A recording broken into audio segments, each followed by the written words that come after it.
Tonight's topic is really, really interesting, I can say, because trust me, okay, it's quite controversial because it's totally against what the world tells us. It's totally against what many people out there tell us.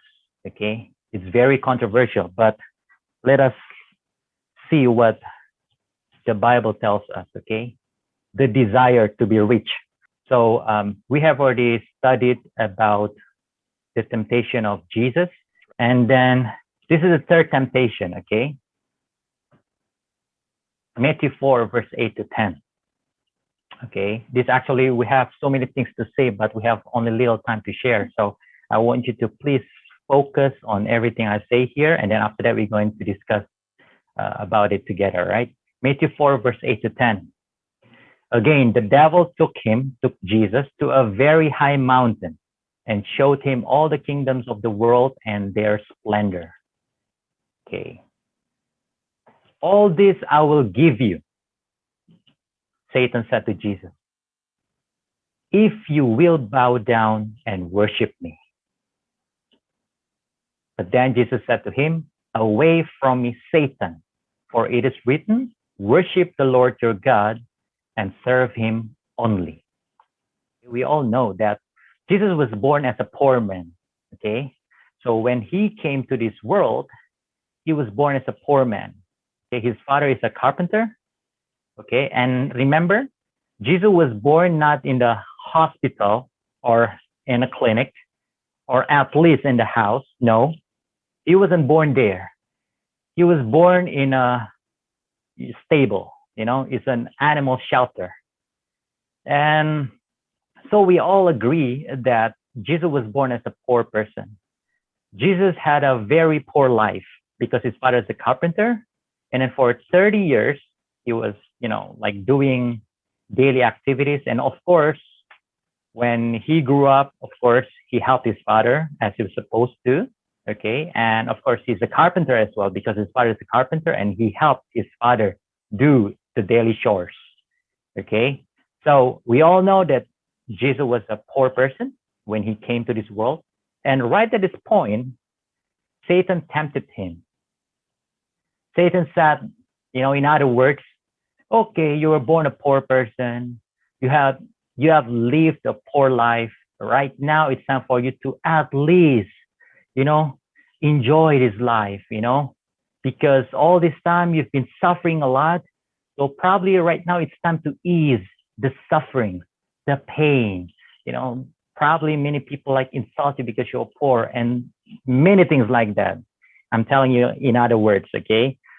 So Satan only asked him to do just one simple thing, which is to bow down and worship him. But then we all know Jesus said, away from me, Satan. For it is written, worship the Lord your God and serve him only. So nowadays, many people think that, okay, maybe there is no problem, when we desire wealth or when we want to get rich or when we want to be very rich, as long as we don't worship Satan.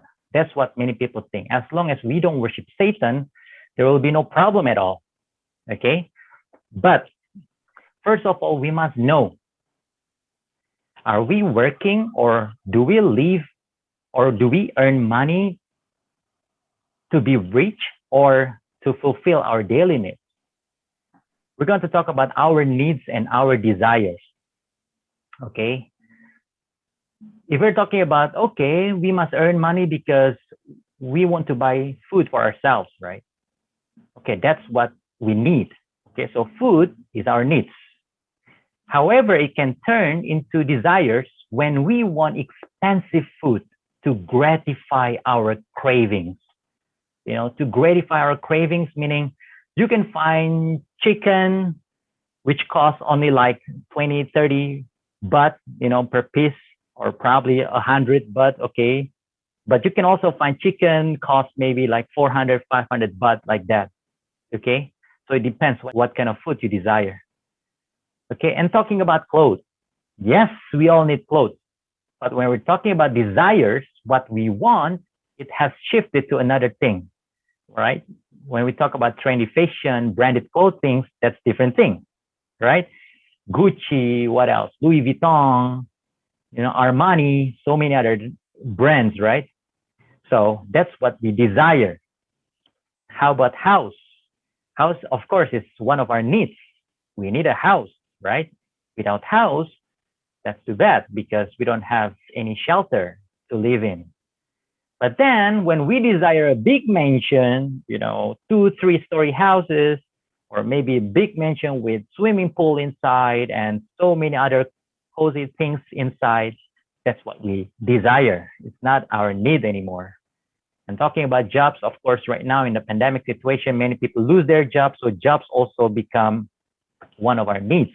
However, when we talk about high position, that's a different story, right? Because people are going to do whatever it takes to reach the top positions in a company, right? We're going to come to that later. Okay. So anyway, we have the basic knowledge of what our needs are and what our desires are. And they are, even though similar to each other, but they are totally different. We must agree to this first. 4 important lessons that I want to share with all of us tonight. First of all, what is our motivation? When we want to earn money, okay, like what we're doing right now, of course, we got to work, but is it for our daily needs? Is it for us to fulfill our daily needs? Or is it for us to fulfill our desire, which means we want to get, richer and richer and richer, and soon we become millionaire? Okay. First, what is our motivation? The second thing, how to earn that money? Okay. Is it by sacrificing ourselves, which means by sacrificing our health, for example? Like everybody knows, it's not a secret anymore that if we want to get more money, of course, we have to sacrifice something.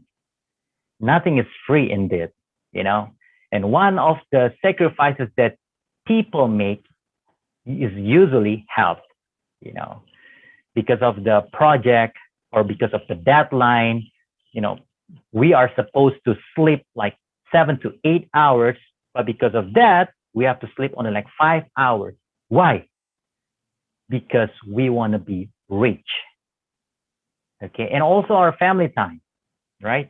Our family time, which means that usually we have time for our family to chit chat with them, to call them for some time, to talk about things in life. But because of our job, we sacrifice the time and we don't have time for our family, for our parents who get old. Okay. And for our kids or our family, let's say for our family overall. Okay. We don't have time for them anymore. Okay. Well, just like my case right now, but soon, yeah, I'm going to end this all because like me right now, I've already been separated with my family for more than a year and it's not healthy anymore, and it feels like I'm sacrificing my family and it's not really good. And so soon I have to make decisions concerning my job, my current job. And most importantly, some people out there also sacrifice their faith, which means many people I know, yeah, because of certain position or certain job, they renounce their faith, they deny Jesus just because, for example, in my country, majority is non-Christian. So they leave their faith just for the sake of the position or the job that they desire. So that's why they sacrifice Jesus. They sacrifice their faith for the sake of that job. And another thing is like, because of our hectic, busy lives, we sacrifice our faith. Yes, I still claim myself to be Christian, but I never read the Bible anymore. I don't have time for God. Forget it. I don't even time for praying or for small devotion in the morning. As soon as I wake up, I don't pray to God. I forget to be thankful to God. Why? Because I got to see my job. I got to check my email and many other things. So these two important lessons strike me, in my heart and makes me think about what is my motivation. First Timothy 6, verse 9 and 10. Those who want to get rich fall into temptation and a trap and into many foolish and harmful desires that plunge people into ruin and destruction. You can check the translation down there. For the love of money is the root of all kinds of evil. Some people, eager for money, have wandered from the faith and pierced themselves with many griefs. So you can see right here, those who want to get rich, that is very plain, it's very simple. People who want to get rich, they fall into temptation and a trap into many foolish and harmful desires. And here it says that what?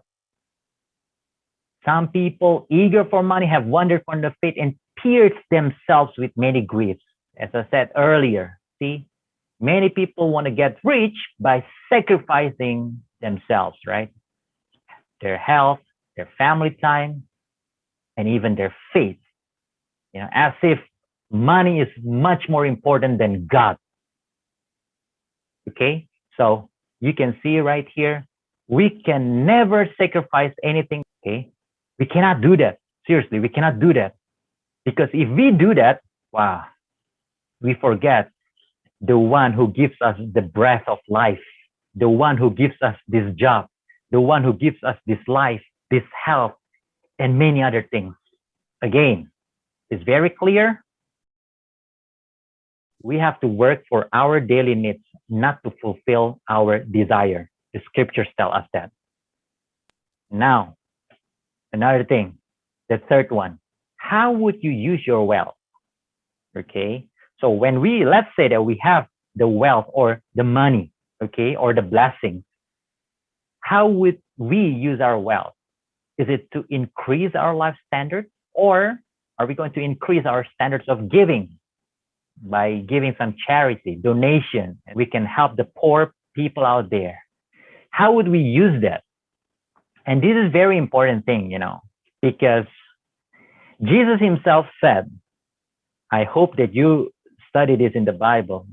Jesus himself said that it is easier for the camel to go through the eye of a needle than for the rich to enter the heaven's gate.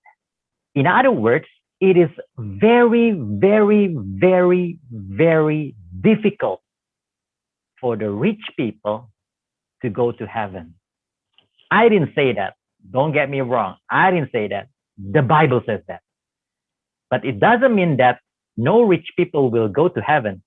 I didn't say that either. Don't get me wrong once again, okay? Because in the Bible, there are some rich people who were very good. Okay, let me change it. Not some. There were few rich people in the Bible who were good. Let's say we know Abraham. We know King David. Okay, we know Job. Okay, and also in the New Testament, we know Nicodemus. We know Joseph, the one who had the burial site for Jesus. They were all rich people. There were only few compared to the normal people who were good. As Jesus said, let me clarify this. I'm not saying this, but Jesus himself said, almost impossible for the rich people to go to heaven. Okay, because it's impossible for the camels to go through the eye of needle, and of course, let alone for the rich people to go enter the heaven's gate. Why? Because of this. You can see the third important lesson for us. When we have more money, you can ask ourselves, you can take a mirror and you can see yourself right there. You can picture yourself there. When you have more money, what usually we do? Do we give more to poor people out there? Okay, when we pass by the street and we can see many beggars there, do we spend more money there? Or when we have more money, we are likely to order more food out there, or maybe go to fancy restaurants, or maybe spend our money to go to some beautiful places there. And so we enjoy ourselves. Ask yourself the way I'm asking myself. And I darely answer you that When I have more money, I'm likely to increase my life standard. I have an old phone, but then when I have extra money, I'm going to buy newer phone, more updated.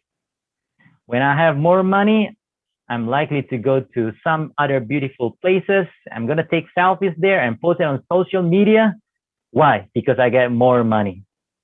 And when I pass by the beggars on the street, I will not care about them. Or probably I'm going to share with them probably 10 baht or 20 baht, probably like that.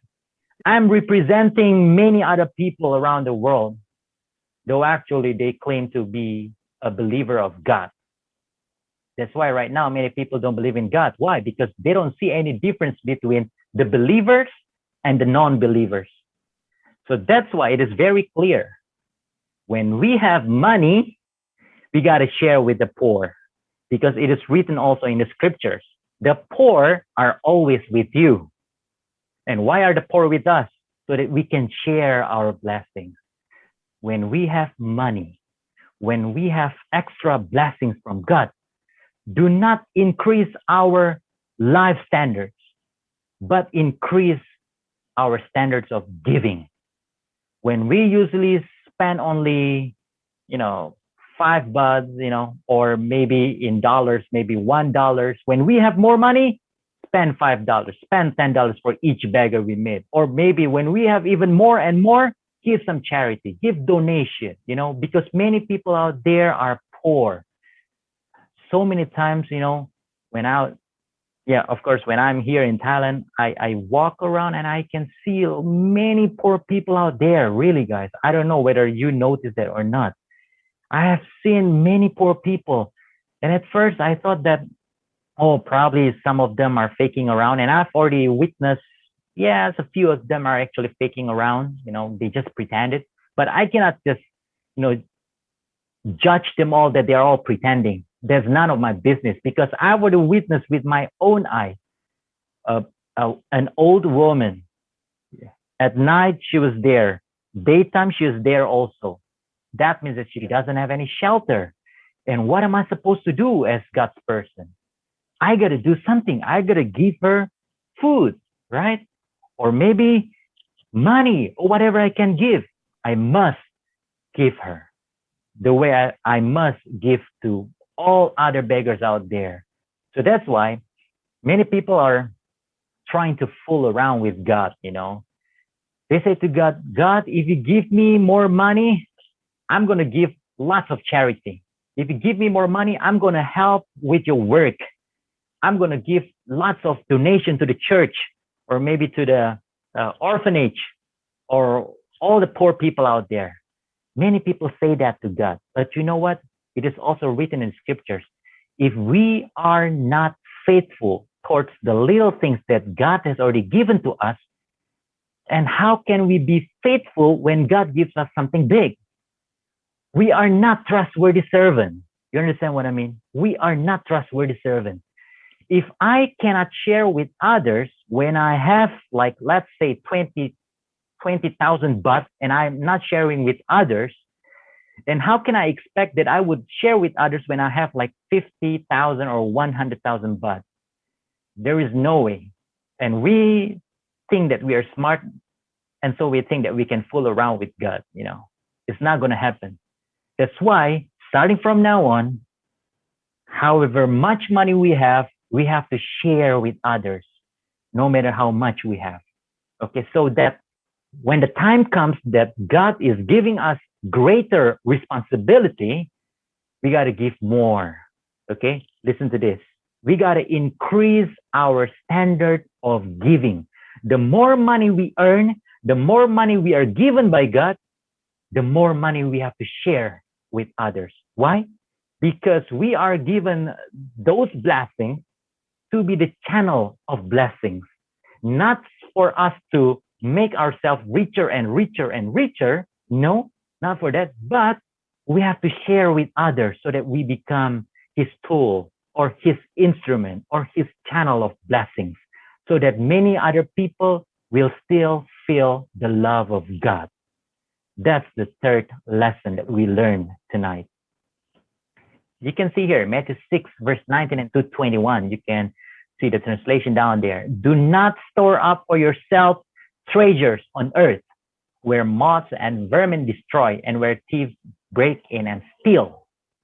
But store up for yourselves treasures in heaven where moths and vermin do not destroy and where thieves do not break in and steal. Listen, for where your treasure is, there your heart will be also. In other words, if you keep your money in the bank as much as you can, remember, we don't even know whether we're going to live tomorrow or not. Okay? But don't get me wrong. I'm not saying that, okay, let's close our bank accounts and then live only for today and enjoy ourselves today. No, we got to be smart as well. And remember, I'm not telling you this that we can just pray to God all the time and then just laze around, spend time with ourselves, or maybe, just read the Bible and do nothing. Remember, Apostle Paul says also in the scriptures, if you do not work, you do not eat, which means that we also have to be diligent, of course. We have to be diligent. We have to do our best. But remember, money is important, but money is not everything. Okay, so when you have money, when you have the blessings, what should we do? Share more. Okay, increase your standard of giving. Why? Because when you give to poor people out there are two things.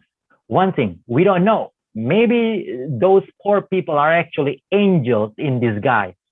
Because if you dig in the Bible, also Jesus said, when I'm poor, you're with me. When I'm hungry, you give me food. When I'm thirsty, you give me water.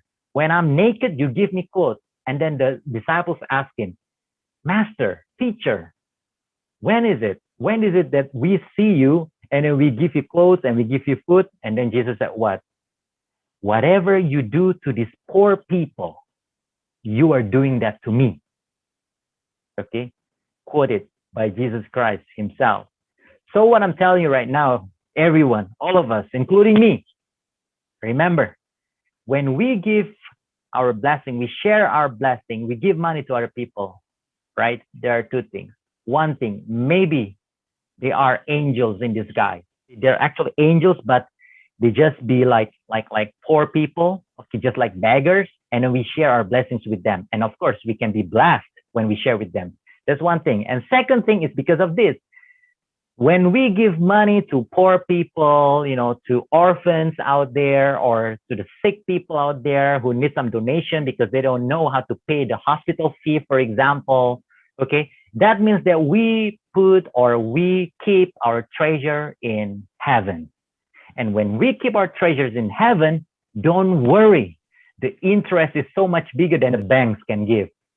We have big interest in heaven, which means that, our donation will be seen and will be counted righteous by our Father in heaven. Okay? That's the thing. And the fourth lesson. Always put in mind that wealth is also a gift. This is very important again. Always put in mind that wealth is also a gift. Have you ever noticed that some people out there, they don't work really hard as we do, but they just easily get rich, right? There are only two possibilities. One is because they worship the devil.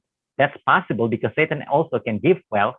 I don't know in Vietnam, but in Indonesia, it's very possible because shaman or some people out there, they offer people instant or quick wealth, which means that people can get rich if they just go to the mountain and do some kind of meditation right there to worship Satan himself. And then so they can get rich. And it's not surprising because Jesus was also tempted that way, right? Satan said that if you worship me, I'm going to make you rich. That's what Satan said to Jesus. And that's why it is not impossible for Satan to do that, in the modern era right now. One, Satan also can give us wealth, can give us lots of money. And second thing is God also can give us money. However, let me clarify this thing. Let me emphasize this thing because this is very crucial. Not everyone can get that kind of gift to be rich. Remember that.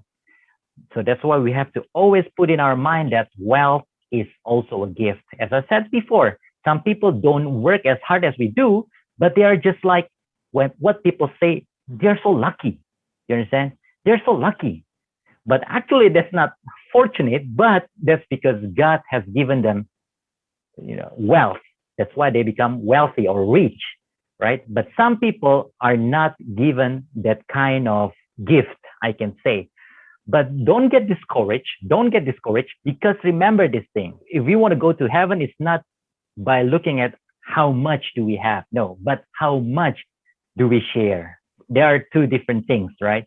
So again and again, as I said, as I mentioned earlier, Jesus himself said that it's easier for the camel to go through the eye of a needle than for the rich to go to the heaven's gate, which means that it is so hard for the rich people to go to heaven.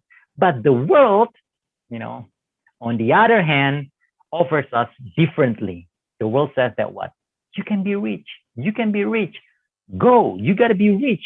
If you're not rich enough, that means that God hasn't blessed you. You got to pray harder and so many other things. So let me tell you again. I already said it before, right? That's what we call the prosperity gospel. Prosperity gospel says that when we follow God, we are automatically going to be rich. That is a false teaching. God never said like that. As a matter of fact, if you read in the Bible, especially in the New Testament, Jesus said, if you want to come and follow me, you have to suffer for my name. Jesus never said that you're going to be rich. Jesus never said that. But Jesus said that, all that belong to heaven is going to be given to you. That means that all the blessings, the heavenly blessings are going to be given to us, which means the eternal life. But again, wealth is a gift. First Chronicles 29, verse 12. Wealth and honor come from you. You, God, here. You are the ruler of all things. In your hands are strength and power to exalt and give strength to all. I hope it's clear. Okay. So if you earn more money and you somehow right now or maybe in the future, you become rich, put it in your mind that it's a gift. Okay. It's a gift. Never say that, oh, it's because of my diligence. Yes, you might be diligent. Yes, we have to be diligent. But if it is not given to you or to me, we can never be rich, no matter how hard we try. Okay? Put it in your mind. Put it as much as I put in my mind. So all the richness, all the wealth coming from God alone. Okay? So never claim that it is because of us. All because of God. Why? Because wealth is also a gift from God. So, in conclusion, what should we do then? Jesus said that, oh, it's hard for the rich to go to heaven. But remember, it's not an excuse for us to stop being productive, So we just lie down in bed and do nothing, sleep, only read the Bible and pray to God, and we hope that the money is going to fall from the sky. That's not the point. A very good motto for the Christian is ora et labora. Do you know the term ora et labora? It's a Christian term, ora et labora, meaning while you're working your best, you also pray. So the thing is, when you try your best to work, but you don't pray, okay, that means that you are arrogant. Arrogant, you're proud of yourself and you think that you can do everything by yourself. But the problem is we don't know what's going to happen to us the following day. Okay, so stop being arrogant. We don't know what's going to happen to us, right? So we got to work hard and pray harder. The problem is also to the other group who only pray hard, but they are lazy. They don't want to work hard. Why? Because they think that, oh, it's okay. God is going to take care of me. All the thing that we can do is just, just pray and pray and pray. And when it comes to work, they become so lazy. This is also not right. Okay, remember, this is also not right. This is the conclusion, the antidote to our desire to be rich. Proverbs 30, verse 8 and 9. Keep falsehood and lies far from me. Give me neither poverty nor riches, but give me only my daily bread. Otherwise, I may have too much and disown you and say, who is the Lord? Or I may become poor and steal and so dishonor the name of my God. So this should be our prayer. That's why it is true that, when Jesus taught the disciples how to pray, Jesus said what? Give us our daily bread. Jesus didn't pray, give us our monthly bread. No, Jesus didn't say like that. So which means that God, should be in our prayer. Give us enough food for us to be thankful to you. Why? Because, listen, if we are rich, we might ask, who is the Lord? In other words, when people, ask you, wow, hey, Ronald, wow, you are successful right now.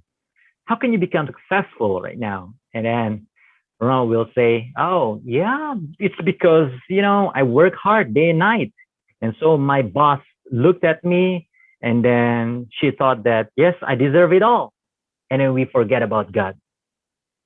Annie or Sheila or Rain, wow, now before you didn't have car, but now you have car. Oh yeah, because I work extra hard, that's why. It's because of my power. And we forget the Lord. We forget our God. And you can see if the Israelites, when they were taken out, from Egypt, of course, they rebelled against God so many times, right? On the way to Canaan, right? From Egypt to Canaan, they rebelled many times. But the greatest rebellion happened when they were already in Canaan. Okay, when they're already in the promised land, when they are rich, when they are prosperous, that's the time when they deny God. So be careful to rich people out there. All right, at least if we want to be rich, we have to put in our mind that's the temptation that we're going to have, because we might disown God, we might deny God, and we might say that it is because of our strength and our power that we can gain this richness. Okay, we can be rich like we are right now. And again, we also have to pray to God, God, please give us our daily needs. Why? Because if we become poor, we might steal, and so we will dishonor you, God. Please be with us. But again, the scriptures, if we dig in the Bible, it's also said right there. King David said like this, before I was young, I was small, and now I'm already old. But I have never seen anyone who is close to God living out there and, begging on the street. I never witnessed that. King David said himself. So the point is, do not worry over things. Do not worry about what we need to eat or what we need to wear, because those kinds of worries belong to the pagans. We should think far beyond that. Okay. So again, this is the conclusion. So that's all that we need to do. And again, the Bible doesn't teach us to be lazy. Remember, we have to pray that we get enough. If we get rich, it's a gift, of course, but we have already prepared beforehand that we got to share with others, okay? Do not increase our life standards, but increase our standards of giving. And another thing is we cannot be lazy. And remember, we still have to do our best, but not beyond the limit, beyond the limit that we need to sacrifice many things in our life. That's all the lessons for tonight. And I hope that we all can get the lessons. Now it's time for us to share with one another. Feel free to do that.